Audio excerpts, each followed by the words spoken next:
आज हम 2018 के इंटीग्रेट के जो क्वेश्चन पेपर हुए थे उसको डिस्कस करेंगे। तो इसमें जो है प्रश्न 1 से लेकर 30 तक जो है सामान्य अध्ययन का सेम था।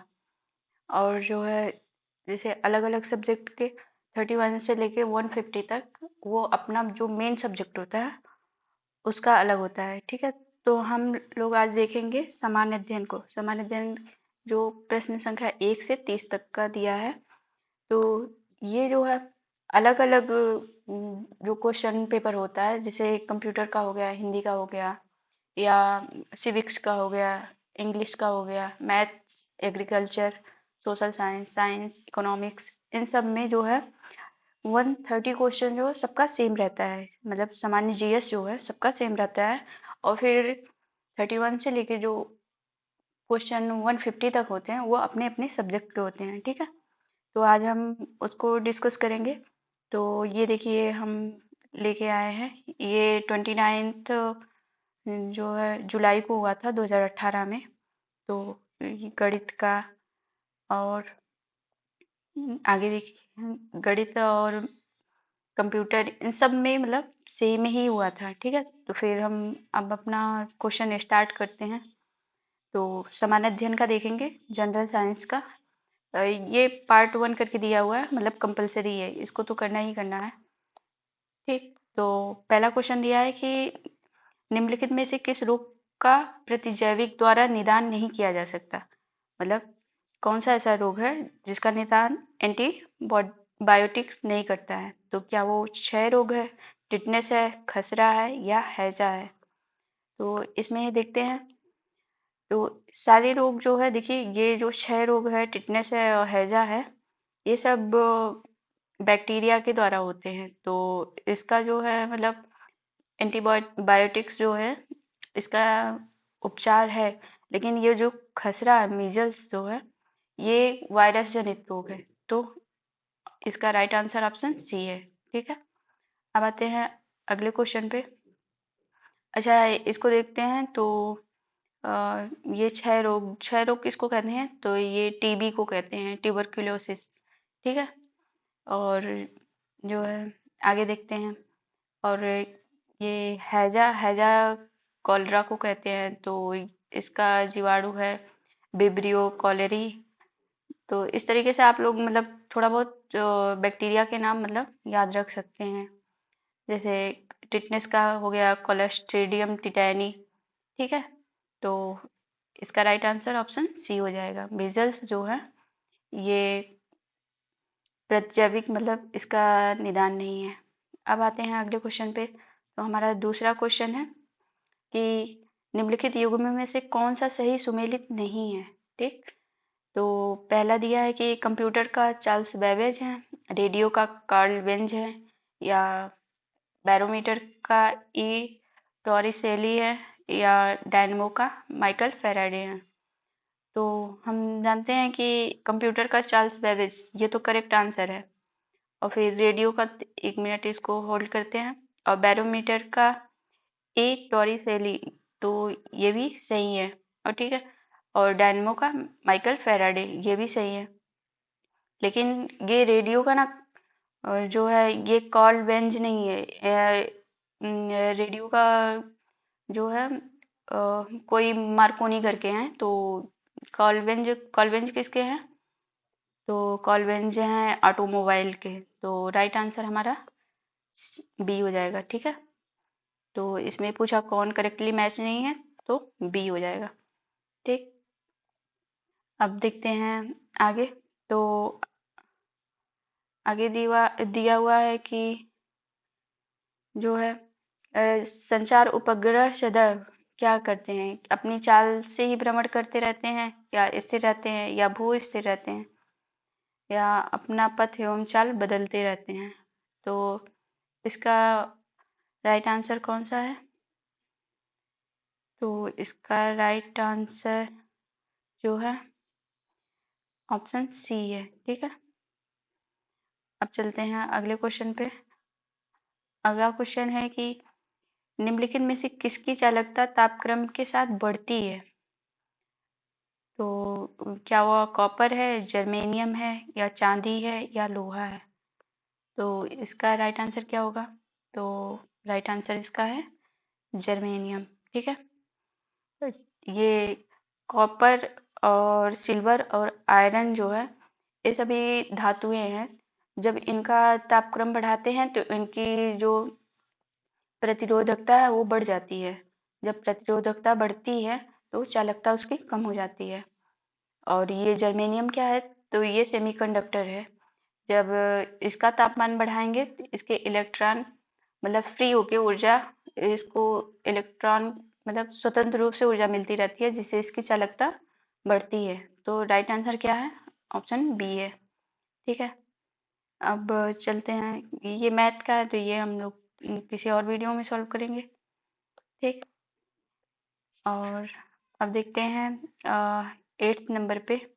8th नंबर पे पूछा है कि मई 2018 में किस राज्य में सैन्य अभ्यास विजय प्रहार संपन्न हुआ था? तो उस टाइम जो ये मिलिट्री एक्सरसाइज होती है, तो करंट अफेयर था। अब 2025 में देखते हैं कौन कौन सा होता है। तो कुछ एक्सरसाइज के नाम बता देते हैं। तो जो है एक प्रचंड प्रहार है। तो प्रचंड प्रहार, ठीक। ऐसे नाम बोल दे रहे हैं आप लोग को, मतलब सुन लीजिएगा। तो ये मार्च के महीने में हुआ था, ठीक है। और कहाँ हुआ था? तो ये अरुणाचल प्रदेश में हुआ था, अरुणाचल प्रदेश। ठीक, और किसके किसके बीच हुआ था? तो यह जो है इंडियन आर्मी और नेवी के बीच में हुआ था, और एयरफोर्स, मतलब तीनों सेनाएं मतलब इसमें शामिल थी। ठीक है, और फिर प्रचंड प्रहार प्रहार देख लिया। और फिर अब एक और आता है जिसका नाम है टाइगर ट्रम्प। टाइगर ट्रम्प कब हुआ था? तो ये अप्रैल के महीने में हुआ था, अप्रैल 2025 में। तो इसमें क्या है कि कौन भाग लिया था? तो इंडिया और यूएसए दोनों ने मिलके किया था। तो इसमें कौन भाग लिया था? तो इसमें इंडिया की नेवी और जो है यूएसए की नेवी दोनों ने भाग लिया था। और हुआ कहाँ था? तो ये विशाखापत्तनम में हुआ था, काकीनाडा, आंध्र प्रदेश में। ठीक है, अब आते हैं अगले पे। तो अगला हमारा है युद्ध अभ्यास। युद्ध अभ्यास ये किसके बीच होता है?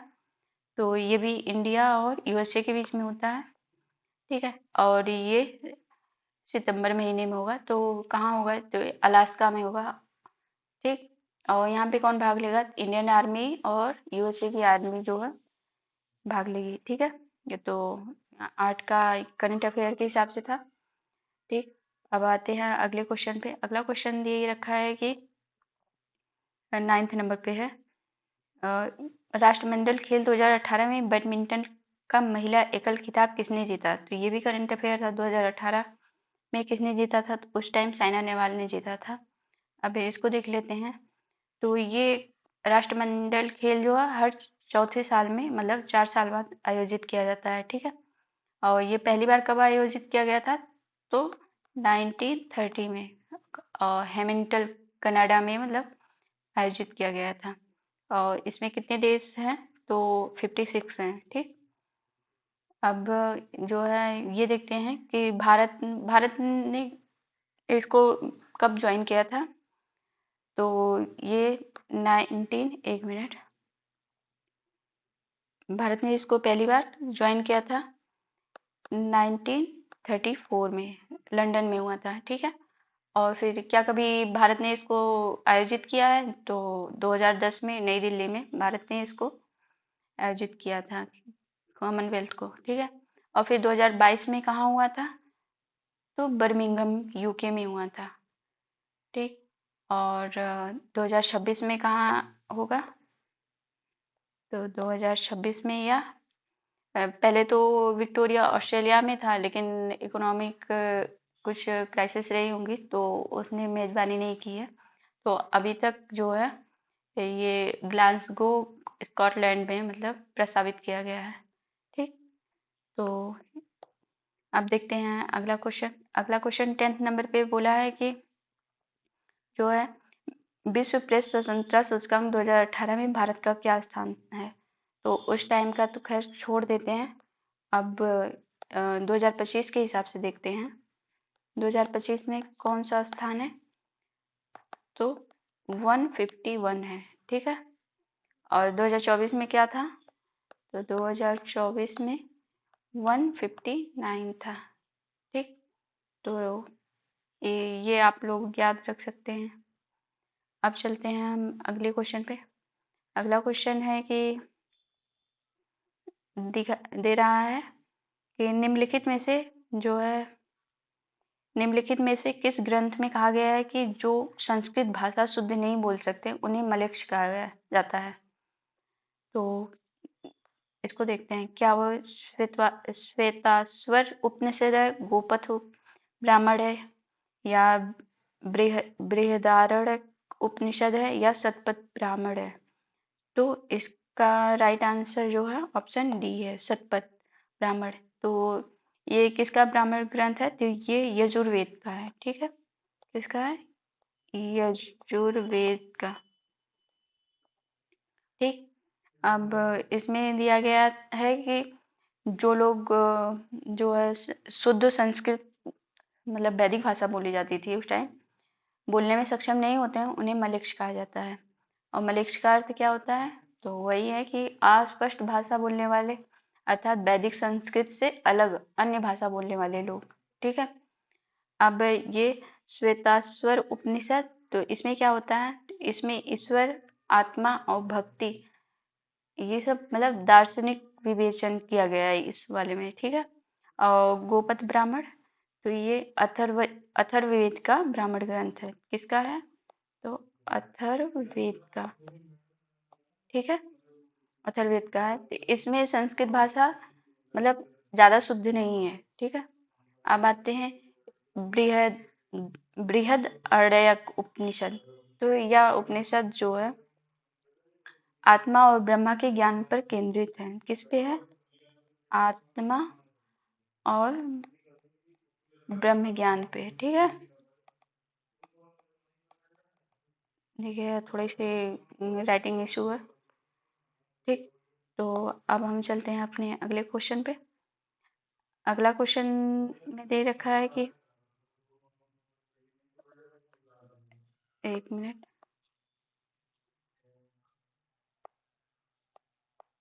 अगले क्वेश्चन में दे रखा है कि एक तरफ कॉलम दे रखा है, तो उसमें जो है देखते हैं, एक तरफ राजा दे रखा और दूसरी तरफ उनकी पत्नी का नाम दे रखा है, ठीक है।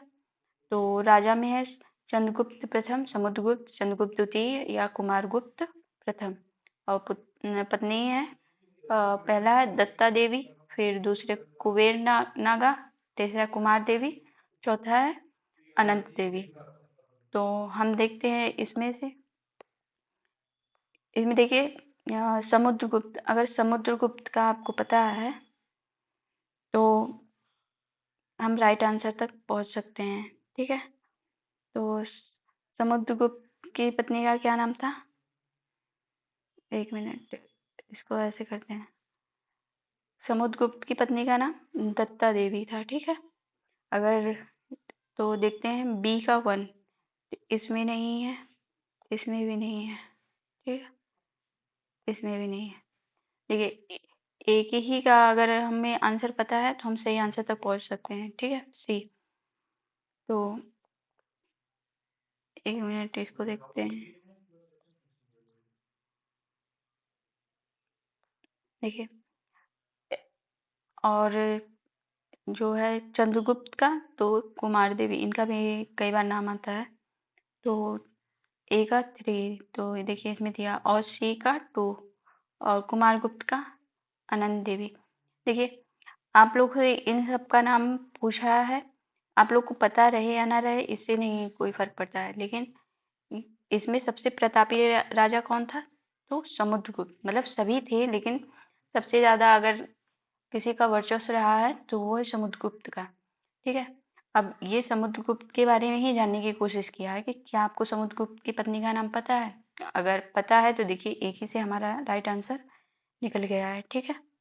अब चलते हैं आगे। अगले क्वेश्चन में दिया है कि अर्थशास्त्र जो है, एक मिनट, अर्थशास्त्र के संबंध में निम्नलिखित में से कौन सा कथन सही है? तो अर्थशास्त्र में क्या लिखा हुआ है कि यह भारतीय राजशासन के संबंध में उपलब्ध प्राचीनतम उत्कृष्ट रचना है। तो ये बात सही है। फिर लिखा है, इस पुस्तक में मौर्य साम्राज्य तथा शासन तंत्र का कोई उल्लेख नहीं है। तो ये अर्थशास्त्र जो है, इसके लेखक कौन थे? तो चाणक्य ही थे ना। तो चाणक्य मौर्य साम्राज्य के टाइम में ही थे। तो लिखा है कि मौर्य साम्राज्य शासन तंत्र का कोई उल्लेख नहीं है। कोई उल्लेख नहीं मतलब बिल्कुल भी नहीं है। तो ऐसा तो नहीं है, कुछ ना कुछ तो लिखा होगा कि उस टाइम की शासन व्यवस्था कैसी थी, या मतलब उस टाइम का साम्राज्य किस तरीके से डेवलप हुआ, या किस तरीके से शासन किया गया था, ये सब कुछ तो रहा होगा। तो ये दो हमारा गलत हो जाएगा, ए सही है। तो इसका राइट आंसर केवल 1 होगा। ठीक है, अब चलते हैं अगले क्वेश्चन पे। अगला क्वेश्चन में कहा है कि इनमें से किसको विश्व के उत्कृष्टतम शहरों में से एक के रूप में बताया है?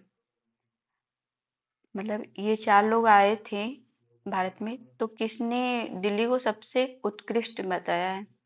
क्या वो इब्न बतूता थे, अल बरूनी थे, फरिश्ता थे, या अबू फजल थे? तो ये देखिए, इब्न बतूता, इनकी बुक का नाम है रेहला। इन्होंने, वो एक यात्रा वृत्तांत थी, तो उन्होंने जो है बताया कि दिल्ली को उन्होंने उत्कृष्टतम शहर बताया। ठीक है, अब ये थोड़ा अल बरूनी के बारे में जानते हैं। अच्छा, ये भी पूछता है कि इब्न बतूता कहाँ का निवासी था? तो वो मोरक्को से आया हुआ था। ठीक है, और किसके समय में आया था? तो मोहम्मद बिन तुगलक के समय में आया था। ठीक, और अब देखते हैं अल बरूनी कौन है। तो ये महमूद गजनवी के टाइम में आया था। तो किसके टाइम में? गजनवी लिखती हूँ। ठीक है,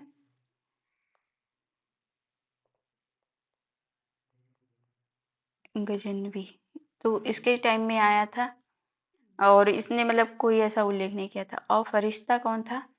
तो फरिश्ता जो है, ये कोई इतिहासकार थे, तो इनका तो कुछ खास विशेष वैसा नहीं है, लेकिन ये 16वीं शताब्दी में आए हुए थे। ठीक है, और अबू फजल कौन है? तो ये मुझे लगता है सबको पता होगा। अबू फजल, तो अबू फजल अकबर के दरबारी इतिहासकार थे। इन्होंने क्या क्या लिखा है? तो आईने अकबरी लिखा हुआ है, आइन ए अकबरी। ठीक, अकबरी, और अकबरनामा भी लिखा हुआ है, अकबरनामा। ठीक, अब आते हैं, तो हमारा राइट आंसर इसमें कौन था? इब्न बतूता था। ठीक, अब आगे बढ़ते हैं। तो आगे बोला है कि भारत में स्थानीय स्वायत्त शासन का जनक किसे कहते हैं? मान लीजिए नहीं पता है स्वायत्त शासन किसको कह रहे हैं, तो इंग्लिश में देखिएगा कि लोकल सेल्फ गवर्नमेंट की बात किसने की थी? क्या लॉर्ड लिटन थे, या लॉर्ड रिपन थे, या लॉर्ड कर्जन थे, या डलहौजी थे? तो जो है स्थानीय स्वशासन का जनक किसे कहा जाता है? तो ये रिपन को कहा जाता है। ठीक है, ऑप्शन बी करेक्ट है। अब थोड़ा थोड़ा इन सब के बारे में देखते हैं। तो लॉर्ड रिटन क्या था? तो लिटन लिटन के टाइम में वर्नाकुलर प्रेस एक्ट आया हुआ था। ठीक है, वर्नाकुलर,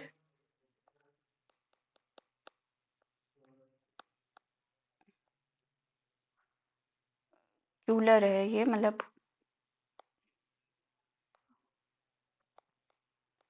वर्ना वर्नाकुलर प्रेस एक्ट। ठीक, और फिर लॉर्ड रिपन के टाइम में, तो 80 जो है 82 में। ठीक है, इन्होंने स्थानीय निकायों जैसे नगर पालिका हो गया, जिला बोर्ड हो गया, इसको इन्होंने प्रोत्साहित किया। इसके पहले ही जो है इन्होंने स्थानीय स्वशासन को मतलब लाया था। तो कभी कभी पूछता है कि स्थानीय स्वशासन के जनक किसे कहते हैं, तो वो भी लॉर्ड रिपन हो जाएंगे। ठीक, फिर आता है जो है लॉर्ड कर्जन। तो लॉर्ड कर्जन क्या था, इनकी तो एक घटना याद है, 1905 में इन्होंने बंगाल का विभाजन के लिए प्रसिद्ध हैं। ठीक है, लॉर्ड कर्जन 1905 का बंगाल विभाजन। अब आते हैं डलहौजी पे। तो डलहौजी किस लिए प्रसिद्ध थे, तो ये डॉक्ट्रिन ऑफ लैप्स, इसके लिए ये फेमस थे। ठीक है, और इन्होंने क्या किया था, तो रेलवे और डाक सुधारों से जुड़े हुए थे। ठीक, अब आते हैं अगले क्वेश्चन पे। अगला क्वेश्चन में दिया है कि जो है, एक मिनट, अगले क्वेश्चन में दिया है कि भारत के राष्ट्रपति पर महाभियोग चलाने के लिए कम से कम कितनी देर पूर्व सूचना देना आवश्यक है। क्या 7 दिन है, 14 दिन है, 21 दिन है, 30 दिन है। तो इसका राइट आंसर 14 दिन है। प्लस देखिए, राष्ट्रपति का महाभियोग प्रक्रिया किस में है, तो ये आर्टिकल जो है अनुच्छेद 61 में है। ठीक, अब प्रस्ताव लाने से पहले 14 दिन मतलब रिटन फॉर्म में उनको नोटिस देना होता है राष्ट्रपति को, और फिर उस नोटिस में कम से कम 1/4 सदस्य की सिग्नेचर मतलब करवाते हैं, फिर उसको ले जाके दोनों सदनों में 2/3 की मेजोरिटी से उसको पास करवाते हैं। ठीक है, तो राइट आंसर हमारा ऑप्शन बी हो गया। अब आते हैं अगले क्वेश्चन पे। अगला क्वेश्चन में पूछा है कि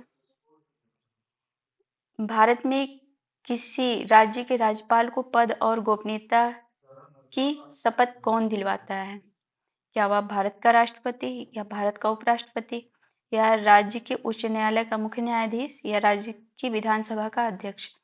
तो देखिए, जिस तरह से जो है केंद्र लेवल में जैसे स्टेट पे गवर्नमेंट गवर्नर जो होता है वही सेंट्रल में प्रेसिडेंट के बराबर होता है। ठीक है, तो प्रेसिडेंट को शपथ जो है सुप्रीम कोर्ट का मुख्य न्यायाधीश दिलवाता है।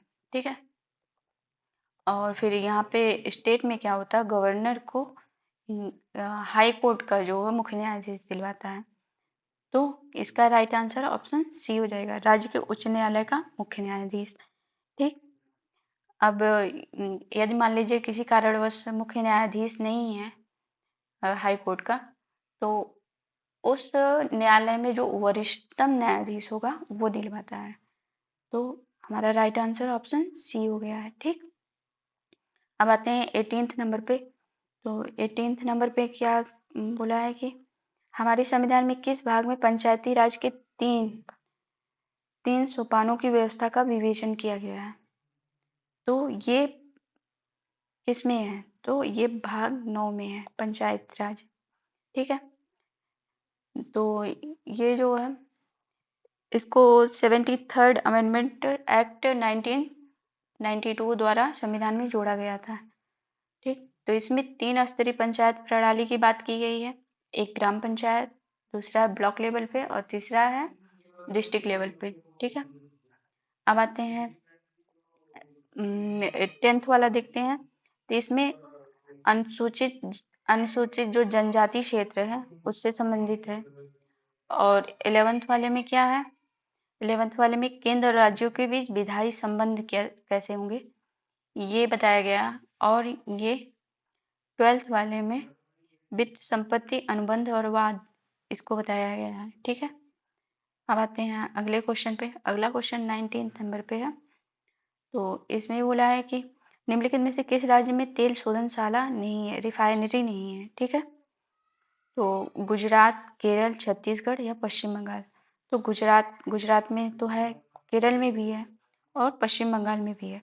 ये छत्तीसगढ़ में कोई रिफाइनरी नहीं है। तो हमारा राइट आंसर क्या होगा, ऑप्शन सी होगा। ठीक, राइट आंसर ऑप्शन सी। तो देखिए, गुजरात में क्या है कि जामनगर में रिलायंस और नायरा ये विश्व की बड़ी रिफाइनरी कंपनियां हैं। ठीक है, तो जामनगर में रिलायंस की है। ठीक है, और जो है केरल में क्या है, तो केरल में कोच्चि में है, कोच्चि में है BPCL, ठीक है, BPCL। और जो है वेस्ट बंगाल में कौन सी है, तो हल्दिया,